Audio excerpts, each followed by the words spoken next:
ഈ കഴിഞ്ഞ ദിവസം നമ്മുടെ റമദാന്റെ മാസപ്പിറവി കണ്ടു. അതായത് ഈ മുസ്ലിംസ് അവരുടെ നോമ്പ് ആചരിക്കുന്നതിന്റെ തുടക്കങ്ങൾ കുറിച്ചിട്ടുള്ള ഒരു കാര്യങ്ങളൊക്കെ നമ്മൾ ചർച്ച ചെയ്തതാണ്. ഇപ്പൊ നമ്മുടെ ഇന്ത്യയിൽ ഏറ്റവും കൂടുതൽ നമുക്ക് എല്ലാവർക്കും മതവിശ്വാസങ്ങളും അതുപോലെ തന്നെ മതത്തോട് ഭയങ്കരമായിട്ട് സ്നേഹമുള്ള ആൾക്കാരാണ് നമ്മൾ.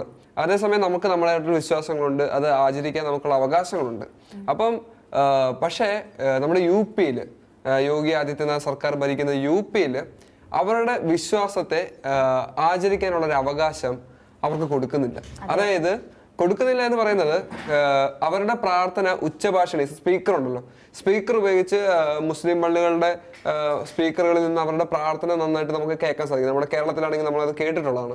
അപ്പോൾ അത്തരത്തിലുള്ള സ്പീക്കറുകൾ ഉപയോഗിച്ചുള്ള പ്രാർത്ഥന ഇനി മുതൽ വേണ്ട, റംസാന്റെ ഇതിന്റെ പേരിൽ അങ്ങനെയുള്ള പ്രാർത്ഥനകൾ വേണ്ട എന്നുള്ള തീരുമാനത്തിൽ എത്തിയിരിക്കുകയാണ് യോഗി ആദിത്യനാഥ് സർക്കാർ. അതിനെക്കുറിച്ച് എന്താണ് സൂര്യക്ക് പറയാനുള്ളത്? അദ്ദേഹം ഇപ്പോൾ യോഗി ആദിത്യനാഥ് അവരുടെ പാർട്ടിയും തീരുമാനിച്ചിരിക്കുന്നത് ഈ ഉച്ചഭാഷണിയിൽ നിന്നും കേൾക്കുന്ന സൗണ്ട് വളരെയധികം ശബ്ദ മലിനീകരണത്തിന് കാരണമാകും എന്നൊരു റീസൺ ചൂണ്ടിക്കാട്ടിക്കൊണ്ടാണ് ഇത്തരത്തിലൊരു നടപടിയിലേക്ക് സ്വീകരിച്ചിരിക്കുന്നത്. അതുകൊണ്ട് തന്നെ ചില പള്ളികളിലെ ഉച്ചഭാഷണികൾ എടുത്തു മാറ്റുകയും ഇപ്പോൾ അവർ വാമൊഴിയായിട്ടാണ് അവരുടെ നിസ്കാരങ്ങളും കാര്യങ്ങളും നടത്തുന്നത്. എനിക്ക് തോന്നുന്നു ഇതൊരു നമുക്ക് പൊതുവെ നമ്മൾ പറയുന്നത് തന്നെ ഇപ്പം നമ്മുടെ ഇന്ത്യനെ ഒരു ഹിന്ദുത്വ രാജ്യമാക്കി മാറ്റാനുള്ള പല ശ്രമങ്ങളും BJP-ക്കാർ ശ്രമിക്കുന്നുണ്ട്. ഹിന്ദു രാഷ്ട്രമായിട്ട് മാറ്റാൻ വേണ്ടി പല BJP സർക്കാർ ശ്രമിച്ചുകൊണ്ടിരിക്കുകയാണ്. അതിന്റെ ഫലമായിട്ടായിരുന്നു ഒന്നാമത്തെ കാര്യം നമ്മുടെ ബീഫ് നിരോധിക്കുക എന്നൊരു കാര്യം.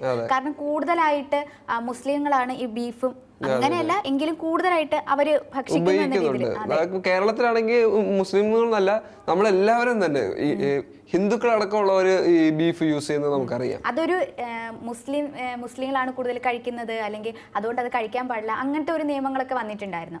അതിനുശേഷം ഈ മുസ്ലിങ്ങൾക്ക് ഒരു പൗരത്വം നൽകില്ല എന്നൊരു രീതിയിലും ഒരു ചർച്ച പോയിട്ടുണ്ടായിരുന്നു മുന്നേ. അപ്പോൾ അതിനുശേഷം ഈ ഇടയ്ക്ക് തന്നെ നമ്മുടെ വഖഫ് ബില്ലിലുള്ള ഭേദഗതി, മുസ്ലിമുകാർക്കുള്ള ഒരു വഖഫ് ബില്ല്, അവർക്കൊരു ബില്ല് വേണ്ട, അങ്ങനെയുള്ള ഒരു കാര്യത്തിൽ അവരുടെ നിയമ സംവിധാനങ്ങൾക്ക് നേരെ ഒരു തിരിച്ചടി അത് നടത്തി. അതായത് BJP സർക്കാർ ഓരോ ഘട്ടങ്ങളായിട്ട് അവരെ നമ്മുടെ സമൂഹത്തിൽ നിന്നും പിഴുതു മാറ്റാനോ ഇല്ലെങ്കിൽ ഇല്ലാതാക്കാനോ ശ്രമിക്കുന്ന തരത്തിലുള്ള പല നിയമങ്ങളും BJP സർക്കാർ കൊണ്ടുവന്നിട്ടുണ്ട്. അത് എത്ര പറഞ്ഞാലും അത് നമ്മളത് അംഗീകരിക്കേണ്ട ഒരു കാര്യമാണ്. യഥാർത്ഥത്തിൽ എന്തുകൊണ്ടായിരിക്കാം ഇത്തരത്തിൽ BJP സർക്കാർ ഇത്ര ഒരു ന്യൂനപക്ഷ വിഭാഗത്തോട് നമ്മൾ സ്പെസിഫൈ ചെയ്ത് പറയുന്നില്ല, എന്നാലും നമുക്ക് മനസ്സിലാകും ഏത് വിഭാഗക്കാരെയാണ് അടിച്ചമർത്താൻ ശ്രമിക്കുന്നുണ്ട് എന്നുള്ളതൊക്കെ. ഒരു തരത്തിൽ തീവ്രവാദികളാണെന്ന് വരെ മുദ്ര കുത്തിയിട്ടുണ്ട്. അത്തരത്തിലുള്ള പല മോശമായ കാര്യങ്ങളും ചെയ്തിട്ടുള്ളൊരു സർക്കാരാണ് ഇപ്പൊ BJP സർക്കാർ. അദ്ദേഹത്തിന്റെ ഭാഗത്ത് നിന്നും അല്ലെങ്കിൽ അവരുടെ ഭാഗത്ത് നിന്നും അടുത്ത മോശം പ്രവൃത്തിയാണ് നമ്മുടെ വിശ്വാസങ്ങളെ അല്ലെങ്കിൽ നമ്മൾ ആചരിക്കുന്ന ആചാരങ്ങളെ ലംഘിക്കാൻ അല്ലെങ്കിൽ ഭേദിക്കാനുള്ള ഒരു നിയമം പോലെയാണ് എനിക്ക് തോന്നിയത്. അതായത് ഉച്ചഭാഷണി യൂസ് ചെയ്തുകൊണ്ട് സൗണ്ട് പൊല്യൂഷൻ വരുമെന്നാണ് അവർ പറയുന്നത്. അതേസമയം ഞാൻ വേറൊരു കാര്യം പറഞ്ഞുതരാം. ഈ കഴിഞ്ഞ ദിവസമാണ് അവിടെ നമ്മുടെ മഹാകുംഭമേള നടക്കുന്നത്. അവിടെ അത്രയും 40 കോടിയിലധികം ജനങ്ങൾ വന്നെടുത്ത് എത്രയൊക്കെ പൊല്യൂഷൻസ് ഉണ്ടായിട്ടുണ്ടെന്ന് നമുക്ക് ക്ലിയർ ആയിട്ട് അറിയാം.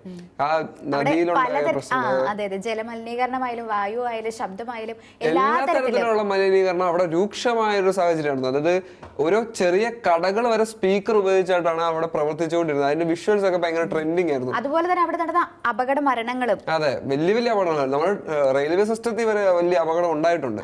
അപ്പൊ പല വീഴ്ചകളും മഹാകുംഭമേളയുടെ പേരിൽ അവിടെ നടന്നിട്ടുണ്ട്. പല വീഴ്ചകള്, പല പൊല്യൂഷൻസ്, സൗണ്ട് പൊല്യൂഷൻ അല്ലെ എയർ പൊല്യൂഷൻ, എല്ലാ തരത്തിലുള്ള പൊല്യൂഷൻസ് അവിടെ നടക്കുമ്പോൾ നിങ്ങളുടെ മാത്രം അല്ലെങ്കിൽ നിങ്ങൾക്ക് യോഗ്യമാണെന്ന് തോന്നിയിട്ടുള്ളത് മാത്രം അംഗീകരിച്ചു കൊടുക്കുകയും മറ്റു വിഭാഗക്കാരെ ചവിട്ടി മതിക്കുകയും ചെയ്യുന്ന ഒരു നീചമായ പ്രവൃത്തിയാണ് ഇപ്പൊ യോഗി ആദിത്യനാഥ് അവിടെ ചെയ്തുകൊണ്ടിരിക്കുന്നത്, BJP സർക്കാർ ചെയ്തുകൊണ്ടിരിക്കുന്നത്. ഇപ്പൊ അവരുടെ വിശ്വാസത്തിനെയാണ് കടന്നാക്രമിക്കാൻ വേണ്ടി ശ്രമിക്കുന്നത്. അവരൊരു വിശ്വാസം ആചരിക്കുന്നത് ബാക്കിയുള്ളവർക്ക് അതൊരു പ്രശ്നമാകുമെന്ന് ചൂണ്ടിക്കാട്ടിക്കൊണ്ട് ഈ മഹാകുംഭമേളയിലേക്ക് എന്ത് വിശ്വാസമാണെന്ന് എനിക്കറിയില്ല. എങ്കിൽ പോലും ഇത്തരത്തിൽ അവര് ഈ റമദാനൊക്കെ ആയി കഴിയുമ്പോഴാണ് കൂടുതലായിട്ടും പള്ളികളിൽ നിന്ന് ഇത്തരത്തിലുള്ള ബാങ്ക് വിളികളായാലും അല്ലെങ്കിൽ അതിന്റെ നോമ്പ് കാര്യങ്ങളും ഒക്കെ വരാറുള്ളത്. അതിലൊരു നെഗറ്റീവ് കണ്ടുപിടിച്ചിട്ട് അത് ചെയ്യാൻ പാടില്ല എന്ന് പറയുന്നത് ശരിക്കും ആ ഒരു വിഭാഗത്തിനെ ഒഴിവാക്കാൻ ശ്രമിക്കുന്നത് പോലെ, അല്ലെങ്കിൽ അതവിടെ അനുഷ്ഠിക്കാൻ കഴിയില്ല എന്ന് മനഃപൂർവ്വം പറയുന്നത് പോലെ തന്നെ നമുക്ക് മനസ്സിലാക്കാൻ സാധിക്കും. നമ്മുടെ ഈ ഇന്ത്യ എടുക്കുകയാണെങ്കിൽ എല്ലാ മതത്തിലുമുള്ളവരും, അല്ലെങ്കിൽ നമ്മൾ പറയും എല്ലാവരും കൂടി ഒന്നായിട്ടുള്ള ഒരു രാജ്യമാണ്, നമുക്കിങ്ങനെ ഒരു വേർതിരിവില്ല എന്നൊക്കെ പറയുന്ന ഒരു രാജ്യമായിരുന്നു. 2014 വരെ അങ്ങനെ ആയിരുന്നു. തീർച്ചയായിട്ടും ഒരു പ്രത്യേക രാഷ്ട്രീയ പാർട്ടിയുടെ കടന്നുവരവാണ്, ഇല്ലെങ്കിൽ ആ രാഷ്ട്രീയ പാർട്ടി ഉണ്ടാക്കിയ ഓളമാണ് നമ്മുടെ സമൂഹത്തിൽ പല രീതിയിലുള്ള വിദ്വേഷങ്ങൾക്ക് അല്ലെങ്കിൽ നമ്മൾക്ക് ഇത്തരത്തിലുള്ള ഒരു വേർതിരിവ് സൃഷ്ടിച്ചത് ആ ഒരു പാർട്ടിയുടെ ഒരു പ്രസ്ഥാനത്തിന്റെ പല ഇമ്പാക്റ്റുകളാണ്. 2002 ഗുജറാത്ത് കലാപം നടക്കുമ്പോഴും ഈ പാർട്ടിയാണ് ഗുജറാത്ത് ഭരിച്ചുകൊണ്ടിരുന്നത്. അപ്പോൾ പലതരത്തിലുള്ള വിദ്വേഷങ്ങളും അല്ലെങ്കിൽ പരാമർശങ്ങളും നടത്തിയിട്ടുള്ള ഒരു പാർട്ടിയാണ് ഒരു BJP എന്ന് ഞാൻ പറയും. കാരണം അവരുടേതായിട്ടുള്ള ആചാരങ്ങൾക്ക് മുടക്ക് വരുത്തുന്നില്ല, അവർ ഗംഭീരമായിട്ട് ആഘോഷിക്കുന്നു. നമുക്ക് മറ്റേ രാമക്ഷേത്രം പണിത സമയത്തൊക്കെ ഏറ്റവും പൊല്യൂഷന്റെ കാര്യമൊക്കെ ആ സമയത്ത് സ്പീക്കറിന്റെ യൂസ് നമ്മൾ കേട്ടതുമാണ്, എത്രത്തോളം ഉണ്ടെന്ന്. അവിടെ ഇപ്പോഴും നമ്മൾ ഓരോ അമ്പലങ്ങളിലോ ഓരോ പള്ളികളിലോ അല്ലെങ്കിൽ ഓരോ ചർച്ച് അവിടെ എല്ലായിടത്തും നമ്മൾ ഈ പെരുന്നാൾ ആഘോഷിക്കുമ്പോഴും ഇത്തരത്തിലുള്ള പലതും നമ്മൾ കേൾക്കുന്നുണ്ട്. അപ്പോൾ ഒരു പ്രത്യേക മതവിഭാഗത്തെ മാത്രം ടാർഗറ്റ് ചെയ്തുകൊണ്ട് പ്രവർത്തിക്കുന്ന ഒരു സർക്കാർ ഇപ്പോൾ നിലനിൽക്കുകയാണ്. ഇപ്പൊ യു പിയിൽ അവർ തുടങ്ങി വെക്കുകയാണല്ല, തുടങ്ങി വെച്ച് അവിടുന്ന് പിന്നെ ഇന്ത്യയിലേക്ക് പടർത്താനുള്ള ഒരു തീരുമാനത്തിലാണ്. പല ന്യൂനപക്ഷ വിഭാഗങ്ങൾക്കെതിരെ അവര് ശക്തമായി അടിച്ചമർത്താനുള്ള പരിശ്രമമാണ് ഇപ്പൊ നമ്മുടെ BJP സർക്കാർ ചെയ്തുകൊണ്ടിരിക്കുന്നത്. ആദ്യം അവർ ന്യൂനപക്ഷമായ ഇന്ന മതവിഭാഗത്തെ തകർക്കും, അതിനുശേഷം അവർ അടുത്ത ന്യൂനപക്ഷങ്ങളെ തകർക്കും, അതിനുശേഷം അവർ പഴയ ഒരു രാഷ്ട്രീയം ഇല്ല രാഷ്ട്രം നമ്മുടെ ഇന്ത്യയിൽ കെട്ടിപ്പണിത് ഉയർത്തും എന്ന് വരെ നമുക്ക് ചിന്തിക്കേണ്ടിയിരിക്കുന്നു. കാരണം പണ്ടുള്ളത് പോലത്തെ പല കാര്യങ്ങളും അവരിപ്പോൾ കൊണ്ടുവരുന്നു. പല രീതിയിലുള്ള ആചാരങ്ങൾ, അനുഷ്ഠാനങ്ങൾ, വിവേചനങ്ങൾ, അങ്ങനെയുള്ള പല കാര്യങ്ങളും അവർ ഇപ്പോൾ ഇന്ത്യയിൽ നടപ്പിലാക്കിക്കൊണ്ടിരിക്കുകയാണ്. ഒരു പരിധി വരെ നല്ലതുമുണ്ട് മോശമുണ്ട്. പക്ഷെ ഈ മോശം എന്ന് പറയുന്നത് നമ്മുടെ ഇന്ത്യക്കാർക്ക് തന്നെ, നമ്മുടെ കൂടെ നിൽക്കുന്നവർക്ക് തന്നെയാണ് അനുഭവപ്പെടുന്നത്. അത് വളരെയധികം വിഷമകരമായ ഒരു കാര്യമാണ്.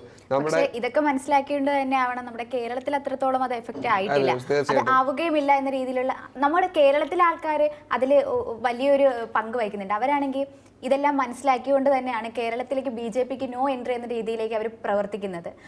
അതുകൊണ്ട് തന്നെയാണ് നമുക്ക് BJPയിലെ ആൾക്കാർ ആരും തന്നെ അധികം ജയിക്കുന്നില്ല. തീർച്ചയായിട്ടും ഒരാളെങ്ങാണ്ട് ജയിച്ചുള്ളത് സുരേഷ് ഗോപിയാണ്. പേഴ്സണലി സുരേഷ് ഗോപി എന്ന് പറയുന്ന വ്യക്തിയിൽ നിന്ന് നമുക്ക് വിശകലനം ചെയ്താൽ അദ്ദേഹം നല്ലൊരു നടനാണ്. നമുക്ക് മലയാളികൾക്ക് എല്ലാവർക്കും ഇഷ്ടപ്പെട്ടിട്ടുള്ള ഒരു നടനാണ്. അദ്ദേഹത്തിന്റെ ഓരോ പ്രവൃത്തികൾ നമുക്ക് പേഴ്സണലി ഇഷ്ടപ്പെടും. എനിക്ക് പേഴ്സണലി അദ്ദേഹത്തെ വ്യക്തി എന്ന നിലയ്ക്ക് അദ്ദേഹത്തെ ഭയങ്കര ഇഷ്ടമാണ്. പക്ഷെ അദ്ദേഹത്തിന്റെ രാഷ്ട്രീയ നിലപാടുകളോട് എനിക്ക് വിയോജിപ്പുകളുണ്ട്. അതുകൊണ്ട് തന്നെയാണ് ആ ഒരു വ്യക്തി എന്ന നിലയ്ക്ക് തന്നെയാണ് അദ്ദേഹം ജയിച്ചത്. പക്ഷെ രാഷ്ട്രീയം എന്ന രീതിയിലേക്ക് ആൾ വരുമ്പോ ആൾക്ക് ഒന്നും കാണിക്കുന്നില്ല. ആൾ ശരിക്കും ഒരു BJP പ്രവർത്തകൻ എന്ന രീതിയിൽ തന്നെയാണ് ആൾ പ്രവർത്തിക്കുന്നത്. ആളുടെ സംസാരത്തിൽ നിന്നായാലും പല പരാമർശങ്ങളിലും നമുക്കത് വ്യക്തമാണ്. അതെ, എന്താണെങ്കിലും ഇന്ത്യ എന്നുള്ളത് നമുക്ക് എല്ലാവർക്കും അവരുടെ വിശ്വാസങ്ങൾ അനുസരിച്ച് ജീവിക്കാനും അവരുടെ ആചാരങ്ങൾ അനുഷ്ഠിക്കാനുമുള്ള അവകാശമുണ്ട്. ഏതെങ്കിലും തരത്തിൽ മോശമാണെന്ന് മനസ്സിലാക്കുന്ന കാര്യങ്ങൾ മോശമാണെങ്കിൽ അതിനെ മാറ്റിവെക്കാൻ വേണ്ടി എല്ലാ മതവിഭാഗർക്കും ഒരു അവസരം കൊടുക്കണം. അതായത് നമ്മൾ സൗണ്ട് പൊല്യൂഷന്റെ കാര്യം പറയുമ്പോൾ നമ്മൾ ചെയ്യുന്നുണ്ടോ എന്ന് മനസ്സിലാക്കിയിട്ട് വേണം അവരുടെ തിരുത്താൻ വേണ്ടി. അപ്പം അങ്ങനെ നമുക്ക് ചെയ്യാൻ അവകാശം അവർക്ക് അവകാശം ഇല്ലാത്തത് വളരെ ഒരു വേർതിരിവ്, അത് വളരെ മോശമായിട്ടുള്ളൊരു കാര്യമാണ്. അപ്പം അത്തരത്തിൽ ചെയ്യാതെ എല്ലാവരെയും ഒരുപോലെ കാണാനും ഒരുപോലെ റെസ്പെക്ട് ചെയ്യാനും എല്ലാവർക്കും ഒരേ നിയമങ്ങളും അവകാശങ്ങളുമാണെന്ന് മനസ്സിലാക്കി എല്ലാവരുടെ ആചാരങ്ങളെ ബഹുമാനിക്കാൻ ഇനിയെങ്കിലും ഈ സർക്കാർ പഠിക്കുമെന്ന് നമുക്ക് പ്രതീക്ഷിക്കാം.